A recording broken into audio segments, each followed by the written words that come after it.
بسم الله الرحمن الرحيم السلام عليكم ورحمة الله تعالى وبركاته سان wada ognahay waxaan ku jirnaa xulistii golayaasha deegaanka degmooyinka Puntland oo hadda 6 degmo u horeeyay aan ka bilownay degmada Galkacyo saan ognahay doorka wasaaradda haweenku ay leedahay waxa weeye ka dhex muuqashada golaha deegaanka xubnaha gabdhaha marka waxaan rabaa maanta inaan halkaan fariin kula wadaago cidda ay goonida u qusayso oo ah nabadoonnada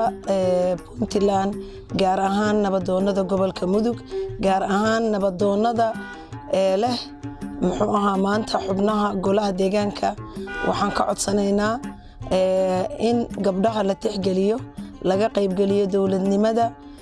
waayo waxa weeye gabdhuhu waxay qayb ka yihiin bulshada tan kale waxaan rabnaa inay gabdhuhu ay qayb ka noqdaan golaha deegaanka waayo golaha deegaanku waa iridda ugu horeysa oo laga soo galo dawladnimada marka hadii gabdhuhu ay ka maqan yihiin golayaashii deegaanka heer degmo iyo heer gobolba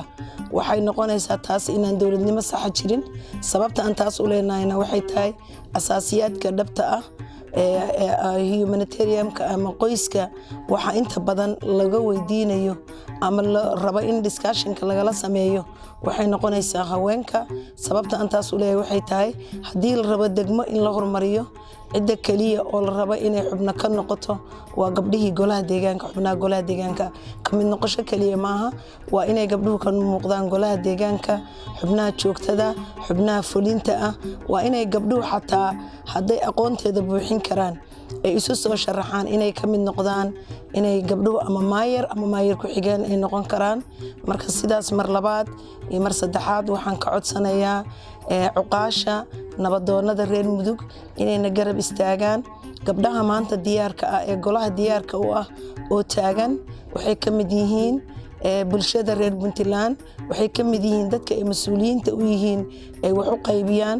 gabadhiyo wiilku way u siman yihiin nabadoonka ama bulshada taas waxaan rabnaa marka nabadoonnadu khaasatan iyaga way cidda aan la hadlayo inay gabdhahoodii maanta diyaarka ah oo taagan oo booska buuxin kara ay muxuu ahaa ay soo siiyaan gabdhaha maadaama dawladda Puntland wasaaradda arrimaha guduhu ay soo saartay in beel kasta ay 3 xubnood u soo tartamaan waxa weeye hadaysan 2 gabdhood gabdho u soo tartaminba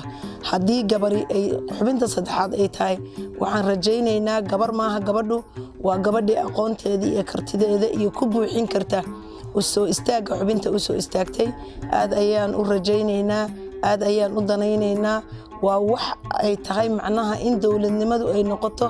in la wadaago lana dareemo si loo gaaro horumar sax oo la taaban karo